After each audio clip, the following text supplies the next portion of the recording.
फिर एक बार यीशु मसीह के मीठे मधुर और जीवित नाम में आप सबों को मेरा सलाम। मैं विश्वास करता हूँ आप लोग स्वस्थ हैं और सुरक्षित हैं। मैं प्रभु का धन्यवाद देता हूँ कि कल जो हमने अध्ययन किया था और जो कुछ वचन हमने पढ़े थे, एक परिवार की मुझे गवाही आई और उन्होंने मुझे कहा कि वो एक ऐसे विकट परिस्थिति में फंसे हुए थे जहाँ पर उनको मार्ग नहीं दिख रहा था। और उन्होंने बहुत प्रार्थना की। वो भाई मुझे बता रहे थे, मैंने अपनी पत्नी के लिए बहुत प्रार्थना की, बहुत कुछ किया, जिसने जैसा बोला वैसा किया। किसी ने कहा उपवास करो, मैंने उपवास किया।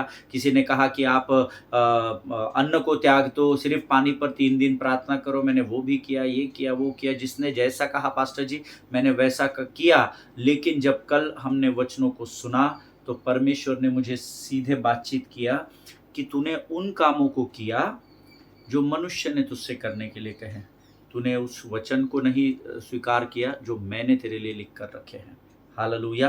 और उन्होंने कहा जब भी आप कल वचन बता रहे थे, आशा के विषय में जब आप बता रहे थे, परमेश्वर मुझे एक-एक बात को स्मरण दिला रहा था। और कल ही परमेश्वर के सामने जाकर मैंने पश्चाताप किया और जो बोझ कई दिनों से हमारे परिवार पर था या विशेषकर मेरे हृदय पर था, वो बोझ से प्रभु ने मुझे आज़ाद कर दिया। हालेलुया। प्रियो, परमेश्वर पर सिर्फ विश्वास नहीं करना है, परमेश्वर पर आशा लगा कर रखनी है। कई बार हम मनुष्यों के बताए हुए नुस्खों का इस्तेमाल करते हैं, है ना? वो हमको बताते हैं ऐसा कर लो, वैसा कर लो, वैसा कर लो, हम वैसे ही करते जाते हैं। मैं आपको ये नहीं बोल रहा कि आपको नहीं करना है, लेकिन सबसे पहले यहोवा की वाणी को सुने, परमेश्वर के वचनों में अपने समय को दे। मैं आपको बताता हूँ, परमेश्वर के वचन से बेहतर हमारे लिए और कुछ नहीं है। हालेलुया। प्रभु का धन्यवाद हो कि परमेश्वर ने आज का यह दिन मेरे और आपके जीवन में दिया है ताकि हम उसकी वाणी को सुन सके, उसकी वाणी के द्वारा आशीषित हो सके। और दिन प्रतिदिन प्रभु हमको और आपको यहाँ पर इकट्ठा करता है। इसका कारण यही है क्योंकि वो हमसे प्रेम करता है। वो नहीं चाहता कि हम अंधकार की ओर बढ़े, परंतु वो चाहता है कि हम स्वयं उजाला बनकर अन्य जातियों के लिए आशीष और आदर का कारण बन सके। हालेलुया। प्रियो, ये समय है जब हम अपने अध्ययन की ओर बढ़ेंगे, लेकिन इससे पहले कि जैसे हम रोज वचनों को पढ़कर प्रभु का गुणानुवाद करते हैं, उसकी महानता को अंगीकार करते हैं, क्यों ना आज फिर कुछ वचन पढ़कर हम परमेश्वर के महानता को स्वीकार करें, अंगीकार करें। और आज हमने पढ़ने के लिए जो वचन चुने हैं वो पाए जाते हैं भजन संहिता 140 और उसके 4 से लेकर तो 9 वचनों को हम पढ़ेंगे। भजन संहिता 140 उसके 4 से लेकर 9 वचन। The book of Psalms chapter 140 and verses 4 to 9 we are going to read. और हम सब मिलकर पढ़ेंगे, प्रभु की महिमा करेंगे।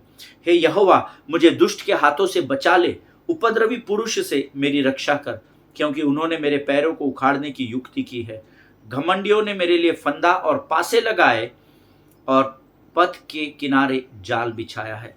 उन्होंने मेरे लिए फंदे लगा रखे हैं। हे यहोवा, मैंने तुझसे कहा कि तू मेरा परमेश्वर है। हे यहोवा, मेरे गिड़गिड़ाने की ओर अपने कानों को लगा। हे यहोवा प्रभु, हे मेरे सामर्थ्य उद्धार करता, तूने मेरे युद्ध के दिन मेरे सिर की रक्षा की है। हे यहोवा, दुष्ट की इच्छा को पूरी न होने दे, उसकी बुरी युक्ति को सफल न कर, कहीं नहीं तो वह घमंड करेगा। मेरे घेरने वालों के सिर पर उन्हीं का विचारा हुआ उत्पात पड़े। हालेलुया। परमेश्वर इन वचनों के पढ़े जाने पर हम में से प्रत्येक को आशीष दे। वचन कहता है, हे यहोवा, मुझे दुष्ट के हाथों से बचा ले, उपद्रवी पुरुष से मेरी रक्षा कर, क्योंकि उन्होंने मेरे पैरों को उखाड़ने की युक्ति की है। हालेलुया। हो सकता है आज आप शायद इस परिस्थिति में फंसे हो, शत्रु ने अपनी पूरी ताकत, अपना पूरा जोर लगा दिया हो ताकि आप अपने स्थानों से उखाड़ दिए जाए और आप मृत्यु की ओर और अंधकार की ओर ढकेल दिए जाए। और यहाँ पर ये रक्षा के लिए दाऊद प्रार्थना कर रहा है। ये इसका अर्थ है कि दाऊद ऐसी किसी परिस्थिति में फंसा हुआ है और अब वो जान चुका है कि मेरी सामर्थ्य, मेरी बुद्धि, मेरा बल मेरे कार्य में नहीं आएगा। इसलिए वो परमेश्वर को अपना पूरा समर्पण करते हुए इस प्रार्थना को करता है, मुझे दुष्ट के हाथों से बचा ले, उपद्रवी पुरुष से मेरी रक्षा कर। हालेलुया। कई बार जब आप विकट परिस्थितियों में आप और मैं फंस जाते हैं तो हम अपना तिकड़म लड़ाते हैं, अपनी बुद्धि, अपना ज्ञान, अपना ताकत, अपने इन्फ्लुएंस को काम पर, दाव पर लगा देते हैं। लेकिन दाऊद जानता था कि वो सब शत्रु के आगे काम नहीं करेगा। इसलिए वो कहता है कि प्रभु, तू मेरी उपद्रवी पुरुष से रक्षा कर। Hallelujah. Always learn to lean on God. परमेश्वर पर टिके रहना सीखे। अपनी बुद्धि, अपना ज्ञान साइड में रखना। वो शत्रु के आगे नहीं चलता है क्योंकि वो चालाक है। इस बात को बाइबल में लिखा हुआ है, पवित्र शास्त्र में लिखा हुआ है। हालेलुया। आगे वचन कहता है, घमंडियों ने मेरे लिए फंदा और पासे लगाए और पथ के किनारे जाल बिछाया है, उन्होंने मेरे लिए फंदे लगा रखे। अर्थात अगर आप इधर भी जाए तो आपके लिए जाल बिछाया हुआ है, इधर जाएंगे तो पासे बिछे हुए हैं। अगर साइड से कहीं से होकर ऊपर उड़कर या जमीन के नीचे से भी होकर जाए तो वचन में लिखा है पथ के किनारे भी जाल बिछाए हुए हैं। अर्थात चारों ओर से शत्रुओं ने आपको घेर लिया है। और वैसे ही दाऊद यहाँ कहता है, प्रभु अब मैं चारों ओर से घिर चुका हूं और मेरे पास कोई मार्ग नहीं, कोई रास्ता नहीं, अब तू ही मेरी इस शत्रु से रक्षा कर। हालेलुया। जब आप अपना समर्पण परमेश्वर को करते हैं, परमेश्वर अपनी भुजाओं को ऊंचा करके शत्रु को सत्यानाश कर देता है। हालेलुया। आगे वचन में लिखा है, हे यहोवा मैंने तुझसे कहा है कि तू मेरा परमेश्वर है, हे यहोवा मेरे गिड़गिड़ाने की ओर अपने कानों को लगा। हालेलुया। कई बार हम धन को परमेश्वर समझते हैं, अपनी पहचान को परमेश्वर समझते हैं, अपने लोगों के संबंधों को परमेश्वर समझ बैठते हैं, लेकिन दाऊद देखिए, दाऊद इन सब बातों को जानता था। दाऊद कहता है, हे यहोवा मैंने तुझसे कहा है कि तू मेरा परमेश्वर है, और क्योंकि अब तू मेरा परमेश्वर है तो तू ही मेरी रक्षा कर। हालेलुया। हमारा धन, हमारी जमीन जायदाद, हमारा इन्फ्लुएंस, हमारे औहदे, हमारा ऊंचे पदों पर बैठना हमारे जीवन की रक्षा नहीं कर सकता है। जब आप ये जान जाते हैं कि यहोवा जो स्वर्ग का परमेश्वर है वो ही मुझे इस परिस्थिति से फंसा सकता है, निकाल सकता है, और जब आप उस फंसे हुए परिस्थिति में परमेश्वर को स्मरण करते हैं, उसको सरेंडर करते हैं, समर्पण करते हैं, यकीन जानिए परमेश्वर अपने तय किए हुए समय में जरूर आपको उस परिस्थिति से आजाद करेगा। हालेलुया। आगे वचन कहता है, हे यहोवा प्रभु, हे मेरे सामर्थ्य उद्धार करता, तूने युद्ध के दिन मेरे सिर की रक्षा की है। आमीन। जब आप अपना समर्पण प्रभु को करते हैं ना, तो आप परमेश्वर को अनुमति देते हैं कि वो आपके लिए युद्ध को लड़ सके, क्योंकि युद्ध आपका नहीं, युद्ध यहोवा का है। Hallelujah. Amen. Battle belongs to God, this is what the word of God says. तो यकीन जानिए, अपने युद्ध को खुद मत लड़िए, अपने युद्ध को परमेश्वर को सौंप दीजिए। आप सिर्फ विश्वास की ढाल को स्थिर लेकर खड़े रहकर स्थिर रहना सीखे। हालेलुया। विश्वास की ढाल को लेकर स्थिर रहना, ऐसा वचन में लिखा हुआ है। आमीन। उसके आगे वचन कहता है, हे यहोवा दुष्ट की इच्छा को पूरी न होने दे, उसकी बुरी युक्ति को सफल न कर, नहीं तो वह घमंड करेगा। आप ये सब प्रार्थना के विषय आपके होने चाहिए। आप नौकरी, छोकरी, घर, मोटर, बंगला, गाड़ी, ये प्रार्थना का विषय है ही नहीं। ये तो सारी वस्तुएं तुम्हारा पीछा करेगी, ये प्रभु का वायदा है। उन बातों के लिए प्रार्थना कीजिए जिसका सामना आप नहीं कर सकते। उन बातों के लिए आप प्रार्थना करें जो वचन आपको करने के लिए कहता है। हालेलुया। आमीन। मेरे घेरने वाले के सिर पर उन्हीं का विचार हुआ, उत्पात पड़े, उनका विचारा हुआ। जो बुरी कल्पनाएं शत्रु आपके विषय में करता है, वो बुरी कल्पनाओं में वो खुद ही फंस जाए, ये आपकी प्रार्थना होनी चाहिए। प्रभु मैं कल ही उसके घर पर जाता हूं और अपनी शर्ट की बटनों को खोलकर उसको समझता हूं वो क्या कर सकता है। नहीं, दाऊद शत्रु के द्वार पर जाकर खड़े होकर नहीं, दाऊद अपने बंद दरवाजे को, अपने किवाड़ को बंद करके अंदर घुटनों पर बैठकर स्वर्ग के परमेश्वर से प्रार्थना कर रहा है। अगर आपको अपने शत्रु से विजय पानी है तो उसके सामने आपको हर बार जाने की जरूरत नहीं। जब जाना होगा ना, परमेश्वर स्वयं लेकर जाएगा। लेकिन हम अपनी बुद्धि का इस्तेमाल करते हैं और पटक निकालते हैं, शत्रु हमको पटक देता है। लेकिन वचन कहता है कि दाऊद अपने कमरे में बैठकर प्रभु से प्रार्थना कर रहा है। हालेलुया। परमेश्वर इन पढ़े हुए वचनों के द्वारा हम में से प्रत्येक को आशीष दे। ये समय है जब हम अपना समर्पण परमेश्वर को करेंगे। इन वचनों के पढ़े जाने के लिए हम यहोवा का धन्यवाद देंगे और फिर हम अपने अध्ययन में आगे बढ़ेंगे। Let us pray.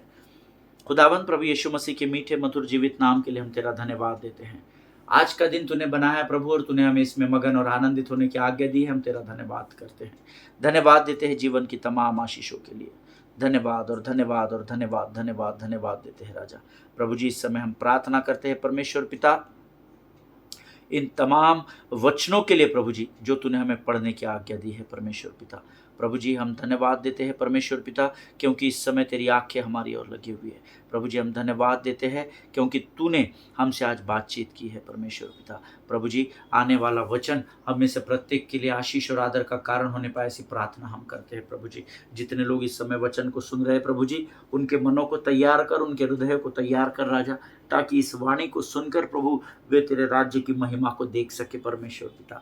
प्रभु जी आज तेरी कृपा और तेरी दया को तू हम पर बनाए रखना। हमको वचन सुनने और बांटने से विचलित करने वाली शत्रु की हर एक युक्ति योजनाओं का खंडन हम यीशु नासरी के नाम से करते हैं।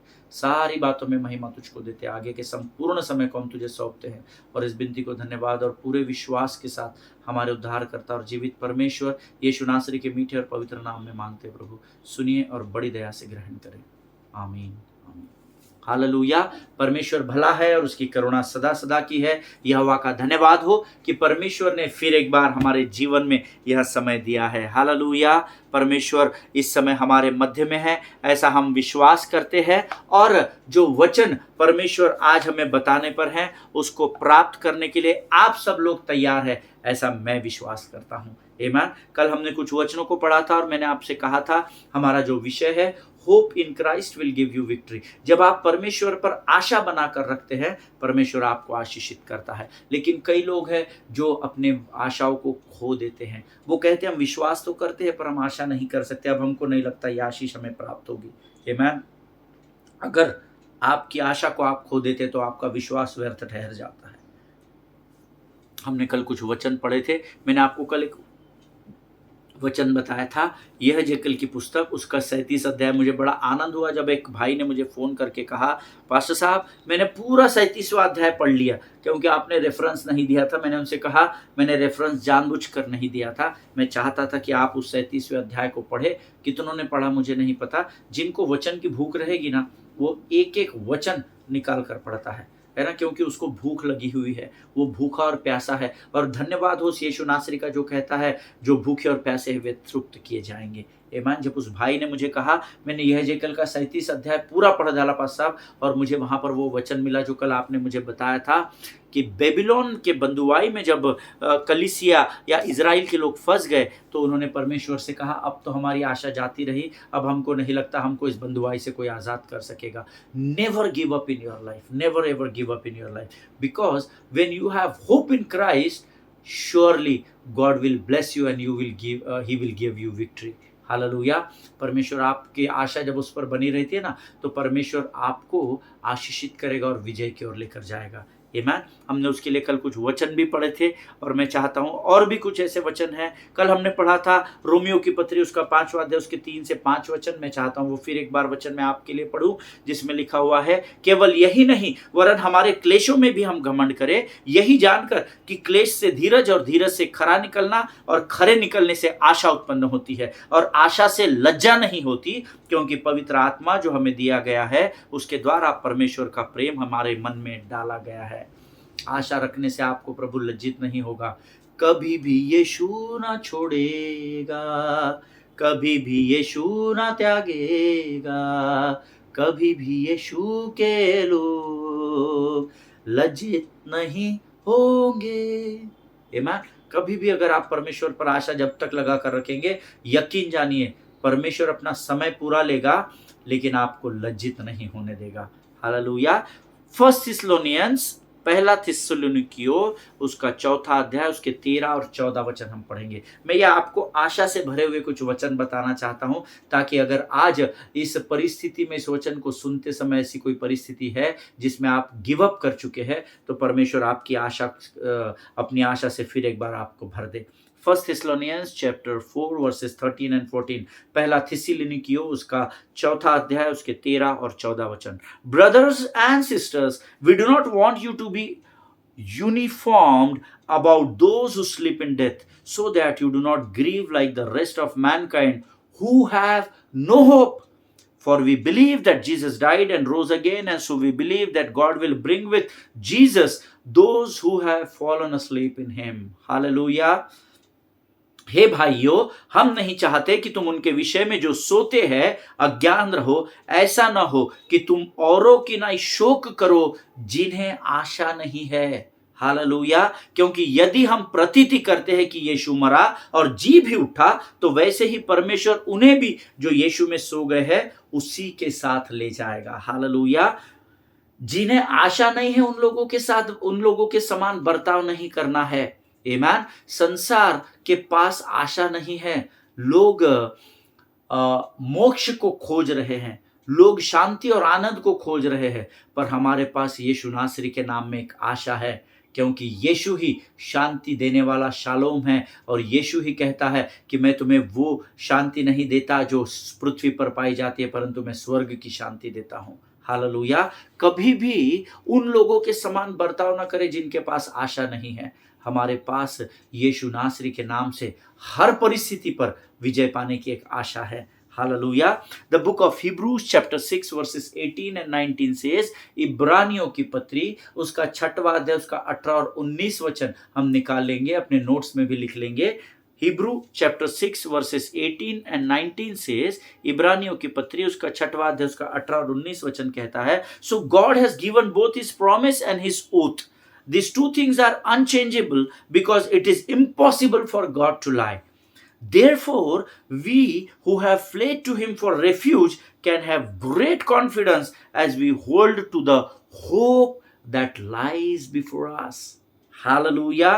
Amen. तो फिर यह दो बातें, उसकी प्रतिज्ञा और उसकी शपथ, जो कभी नहीं बदल सकती और जिनके बारे में परमेश्वर कभी झूठ नहीं कह सकता। इसीलिए हम जो परमेश्वर के निकट सुरक्षा पाने को आए हैं और जो आशा उसने हमें दी है उसे थामे हुए हैं, अत्यधिक उत्साहित है। इस आशा को हम आत्मा के सुदृढ़ और सुनिश्चित लंगर के रूप में रखते हैं। यह पर्दे के पीछे भीतर से भीतर तक पहुंचती है। अब दो अद्भुत बातें इस वचन में लिखी है। आशा जो परमेश्वर ने दी है। हालेलुया। विश्वास किसने दिया है? विश्वास भी परमेश्वर ने दिया है। लेकिन विश्वास हम सबको दिया गया, किसी को 30 गुना, किसी को 60 गुना, किसी को 100 गुना। अब विश्वास तो हम सबों के पास है, उसमें बढ़ना कितना प्रतिशत है यह आपको तय करना है। आशा सबके पास है, उसमें बढ़ना कितना है, उस पर कितना टिके रहना है, ये भी आपके ऊपर निर्भर करता है। हालेलुया। वचन कहता है आशा उसने हमें दी है, और आगे बहुत अद्भुत बात लिखी, उसे थामे हुए हैं। क्या आप आशा को थाम कर है क्या? अगर आप परमेश्वर की आशा को थाम कर है तो आप अपने जीवन में कभी भी गिव अप नहीं करेंगे, लेकिन उसको थाम कर रखना पड़ेगा। परिस्थिति आपको दिखाएगी, कठिनाई आपको बतलाएगी, मेडिकल रिपोर्ट्स आपको दिखाएगी। अब क्या करता है? देखिए, ऐसा रिपोर्ट बता है तेरी मृत्यु निश्चित है, तेरे साथ कुछ नहीं हो सकता। अब आशा रखकर परमेश्वर पर क्या करेगा? और शत्रु हमें बरगलाता है और हम उस आशा को जिसको हमने थाम कर रखा है उसको हम छोड़ देते हैं और खो देते हैं। लेकिन वचन कहता है आशा को जब आप थाम कर रखेंगे, परमेश्वर आपको लज्जित नहीं होने देगा। हालेलुया। जिनके सुनने के कान हो वो सुन ले। देखिए, जीवन की कठिनाइयां या विकट परिस्थितियां जब आप पर या मुझ पर या धर्मी पर हावी होती है, तब परमेश्वर की आशा ही है जिसको हमने थाम कर रखा है, जो हमको उस परिस्थिति पर विजय दिलाती है। हालेलुया। कोई धन आपके काम नहीं आएगा, आपके कोई डॉक्यूमेंटेशंस, आपका ओहदा, आपका इन्फ्लुएंस, आपके जमीन जायदाद कुछ भी काम में नहीं आएगा। लेकिन जब जीवन की कठिनाइयां और विकट परिस्थितियां आप पर हावी होगी और तब आप परमेश्वर पर की आशा को थाम कर रखेंगे, परमेश्वर उस कठिनाई पर आपको विजय देगा, वो आपको लज्जित नहीं होने देगा। प्रभु के लोगों, हालेलुया, आमीन। लेकिन ये सब बात हमें मालूम होने के बावजूद भी हम में से कई लोग हैं जो इम्माउस के उस मार्ग पर उन दो लोगों के समान चल पड़ते हैं। एक तो क्लियोपास था, दूसरे का नाम लिखा नहीं है। The road where hope is not with you but hope is behind you. Emmaus का मार्ग, मुझे जब मैं अध्ययन कर रहा था तो इम्माउस के उस मार्ग ने मुझे स्मरण दिलाया कि ये जो दो लोग, क्लियोपास और उसका साथी, जब यहाँ पर चल रहे थे तो आशा इनके साथ नहीं थी, आशा इनके पीछे चली गई थी, क्योंकि इन्होंने आशा को खो दिया था। हम तो ये आशा करते थे बोला है, पीठ के पीछे चली गई थी इनकी होप, इन्होंने उस होप को खो दिया था। हालेलुया। और हम में से कई लोग हैं जो वचन जानते हैं, जो सब कुछ परमेश्वर के बारे में जानते हैं, विश्वास की बात भी करते हैं, विश्वास भी करते हैं, लेकिन आशा खो देते हैं। हालेलुया। इसीलिए मैंने आपको अध्ययन की शुरुआत में बताया था, हमने एक वचन पढ़ा था, विश्वास, आशा और प्रेम तीनों स्थायी है। आशा को आप पीछे नहीं छोड़ सकते, विश्वास को आप पीछे नहीं छोड़ सकते, परमेश्वर के प्रेम को आप पीछे नहीं छोड़ सकते। ये तीनों स्थायी है। ये धर्मी के साथ साथ चलना बहुत जरूरी है। और अक्सर लोग इस अध्ययन को, इस विषय को, इस वचन को प्रेम के विषय में सिखाते हैं। इसीलिए मैंने आपसे कहा था कि हम थोड़ा सा हटकर आशा के विषय में अध्ययन करेंगे। Hallelujah. Hope in Christ will give you victory, always remember this. आमीन। और ये दो लोग इम्माउस के मार्ग पर चल रहे हैं, जहां आशा अब इनके साथ नहीं है, आशा को इन्होंने पीछे छोड़ दिया है। और इसीलिए डॉक्टर लूक इस बात को लिखते समय सिर्फ क्लियोपास का नाम लिखता है और दूसरे व्यक्ति का नाम वहां पर नहीं लिखा है। You know why? जिस भाई ने मुझसे कल ये प्रश्न पूछा था, जब मैं आज अध्ययन कर रहा था, प्रभु ने मुझे उस बात को प्रकट किया। आप जानते हैं कि क्लियोपास का नाम लिखा है, दूसरे व्यक्ति का नाम क्यों नहीं लिखा? Because whenever a biblical writer doesn't give you a name in the Bible, जहां कहीं भी पवित्र शास्त्र का लिखने वाला अगर व्यक्ति का नाम नहीं लिखता है, that is an open invitation for each one of us to put your own name in that place. Hallelujah.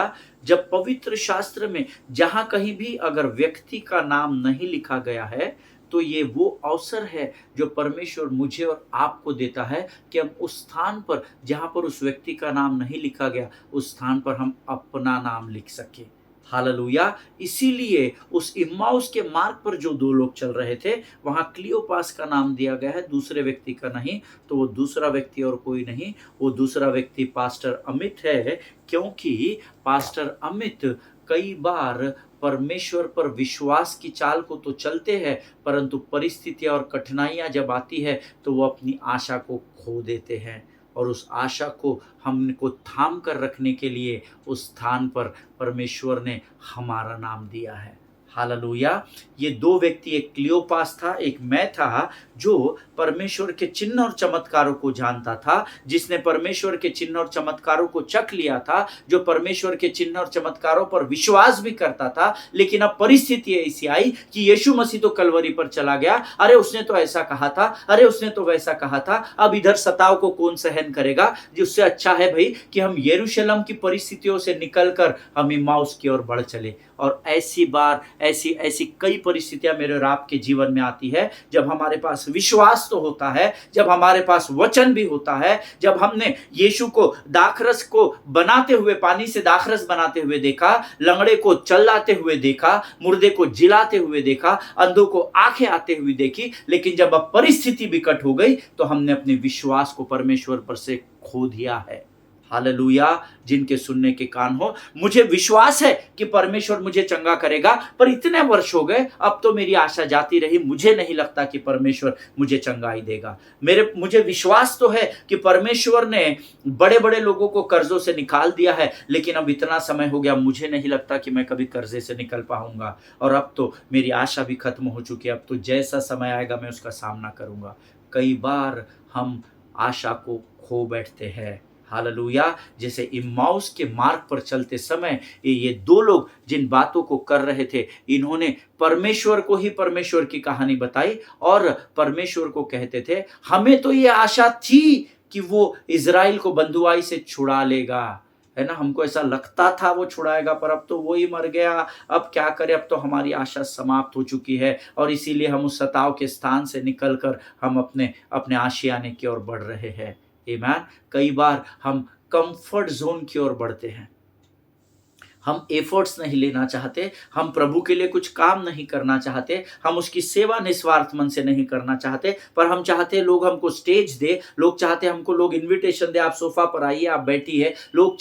हम चाहते हैं कि हमको आराधना करने का मौका मिले, हम चाहते हैं कि हमको प्रचार करने का मौका मिले, लेकिन क्या उसके लिए आप निस्वार्थ मन से सेवा करते हैं क्या? देखिए, ये सब तो परमेश्वर आपको देगा, लेकिन क्या उसके पहले आप बलिदान देने के लिए तैयार है क्या? बलिदान हम नहीं देना चाहते। Nobody wants to come out of their comfort zone। कोई भी नहीं चाहता कि हम अपने कंफर्ट, नहीं भाई हम चर्च जाएंगे, वचन सुनेंगे, आएंगे, हम किसी को सुसमाचार नहीं सुनाएंगे, हम हमारा काम नहीं है। हम अपनी आशा को मार चुके हैं, हम गिव अप कर चुके हैं और इसीलिए हम कठिनाइयों से उबर नहीं पा रहे प्रभु के लोगों। लेकिन अगर आज आप फिर एक बार इस अध्ययन के द्वारा परमेश्वर पर विश्वास करेंगे, अगर आप परमेश्वर पर आशा लगा कर रखेंगे, परमेश्वर के सामने जाइए, गिड़गिड़ाइए, प्रार्थना कीजिए, प्रभु क्षमा कर, मैंने अपनी आशा को तुझ पर लगा कर रखा था, पर परिस्थितियां इतनी विकट आई प्रभु कि मैंने उस आशा को खो दिया था, परंतु आज प्रभु इस वचन के द्वारा फिर एक बार तूने मुझसे बातचीत की है और मैं अपना समर्पण तुझे करता हूं और फिर एक बार आशा का वो विजय का झंडा लेकर फिर एक बार तेरे मार्ग पर बढ़ता हूं। जब आप प्रभु के सामने अपना समर्पण करेंगे, यकीन जानिए परमेश्वर आपको विजय से विजय की ओर लेकर जाएगा। हालेलुया, आमेन। सो हमको उस स्थान पर, जो इम्माउस के मार्ग पर दो लोग चल रहे थे, क्लियोपास था, दूसरा व्यक्ति था, और इसके स्थान पर आप अपना नाम डालेंगे। What does that mean? उसका अर्थ क्या होगा पास्टर साहब? उसका अर्थ है, दो जन इम्माउस नाम के एक गांव को जा रहे थे जिसमें क्लियोपास था और दूसरा put your name in that place and I believe that many times we had been on the same road in our past. Hallelujah, मेरा ऐसा विश्वास है कई बार हम भी ऐसे ही परिस्थिति में अपने बीते हुए समय में जा चुके हैं जहां पर हमने आशा खो दी थी, लेकिन धन्यवाद देव स्वर्ग के परमेश्वर का, फिर भी उसने हमारे हाथों को थाम कर रखा। कितना प्रेम करता है यीशु मसीह। हम तो सुविधा के अनुसार यीशु मसीह को प्रभु प्रभु कहते हैं, हम तो जरूरत के अनुसार उससे मांगते हैं, लेकिन वो हर परिस्थिति में हमारे साथ रहता है। वो हम पर कभी भी गिव अप नहीं करता, तो हमको भी उस पर कभी भी गिव अप नहीं करना चाहिए। कभी भी यीशु मसीह में अपनी आशा को मत खोइए। मरणहार परिस्थिति में भी, निराशा में भी अब्राहम ने आशा रखकर विश्वास किया, ऐसा वचन में लिखा हुआ है। हालेलुया। देखिए कई बार क्या होता है, जब आप एक डॉक्टर से दूसरे और दूसरे से तीसरे का ओपिनियन लेते हैं, तीसरे से चौथे का ओपिनियन लेते हैं और तब भी आपको सही इलाज नहीं प्राप्त होता है, then it is like hope to die. तो हम क्या करते हैं, हमारी आशा में ही मर जाते हैं। मुझे नहीं लगता यार हर डॉक्टर वही कह रहा है, कोई सटीक इलाज, कोई उपाय नहीं कर रहा है, कोई मुझे सटीक बता नहीं रहा है कि मुझे क्या करना चाहिए। और तब क्या होता है, धीरे धीरे धीरे धीरे धीरे धीरे हमारी आशा मृत्यु की ओर बढ़ते चली जाती है। दिस इज ट्रुथ, ये मैं आपको सत्य बात बता रहा हूँ, है ना। ये हमारे जीवन का अनुभव है। ईमान, ये आपके जीवन का भी अनुभव हो सकता है। अगर किसी का बेटा या बेटी नशे के आदी हो और वो परिवार लगातार उसमें से उस बेटे की रिहाई के लिए, बंधुआई से आज़ादी के लिए, उस नशे से छुटकारा पाने के लिए लगातार प्रार्थना कर रहा हो और बहुत लोग भी प्रार्थना कर रहे हो, चर्च प्रार्थना कर रहा हो, और अगर उसके बावजूद भी वो बेटा या बेटी बैकस्लाइड हो रहा हो, तो क्या उस परिवार की आशा खत्म नहीं हो जाएगी क्या? मैं एक ऐसे पास्टर के बेटे को जानता हूँ जो अभी प्रभु के पास है, पास्टर तो नहीं है, उनकी पत्नी है और उनके दो बेटे हैं और बड़ा बेटा जो है वो नशे का आदी है ना, भयंकर नशा करता है। He was a part and parcel of the church choir team, very very good rhythmist, बहुत अच्छा रिदमिस्ट है, लेकिन पता नहीं क्या हो गया उसके साथ, अचानक से बैकस्लाइड होता गया। अभी तो चर्च और वो सब उससे बहुत दूर चला गया है, बहुत दूर चला गया है। लेकिन उसका लड़का अब अंधकार में है, उस बहन का लड़का, वो बेचारी रोज प्रार्थना करती है। वो उनका बेटा, एक बेटा क्वायर टीम का भाग है, बहुत अभिषेक है उस बच्चे के ऊपर, लेकिन कई लोगों ने उस बेटे के ऊपर जो अब नशे के लत में पड़ चुका है, घर में बहुत झगड़े करता है, गाली गलौज करता है, उसके लिए आशा खो दी है। अब इसका कुछ नहीं हो सकता। But few days before I made that, मैंने जब उस बहन को कलीसिया में देखा तो प्रभु ने मुझे स्मरण दिलाया, क्या तू भी उस बच्चे के ऊपर अपनी आशा को खो चुका है? And that day onwards again I started praying for him and I am very much sure in the days to come, because I will not give up on that guy, and one day the testimony will come from that family. Hallelujah. इसलिए नहीं क्योंकि मैं प्रार्थना कर रहा हूँ, परंतु इसलिए क्योंकि मैंने अभी तक उस पर आशा को खोया नहीं है। हालेलुया। परमेश्वर हमारे साथ हमेशा बना रहेगा, इस बात को याद रखिएगा, नेवर गिव अप। और यहाँ पर यीशु मसीह ने डेलिबरेटली जानबूझकर इम्माउस के मार्ग पर उन दोनों से मुलाकात की, ताकि यीशु मसीह उन दोनों के जीवन की उस मरी हुई आशा को रिजरेक्ट कर सके, जिसको उन दोनों ने पूरी रीति से खो चुके थे। हालेलुया। वो आशा जो उनके जीवन से पूर्ण रीति से समाप्त हो गई थी, उस आशा को फिर एक बार पुनरुत्थित करने के लिए, रिजरेक्ट करने के लिए यीशु मसीह ने उनसे उस इम्माउस के मार्ग पर मुलाकात की, ताकि उनकी मरणहार आशा में वो फिर एक बार जीवन की बातों को फूंक सके और उनकी आशा को यीशु मसीह पर बनाकर रख सके। हालेलुया।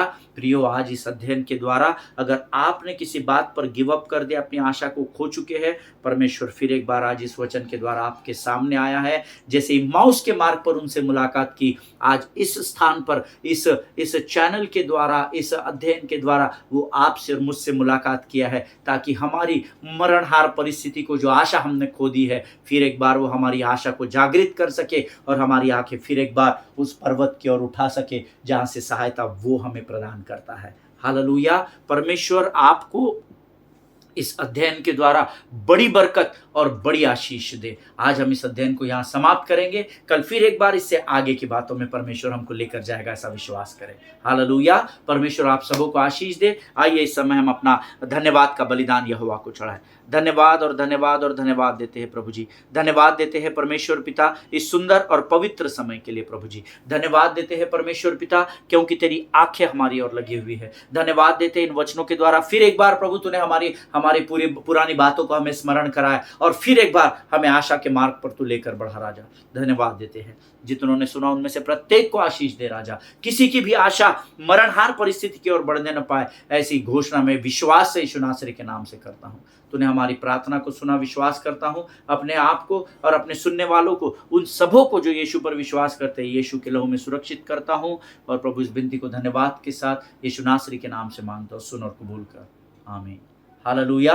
परमेश्वर ने खातरी से आज आपसे बातचीत के समय विश्वास करता हूँ, जहां जहां तक हो सके ये विश्वास के वचनों को आप फैलाइएगा, ताकि लोग आशीषित हो सके। हालेलुया।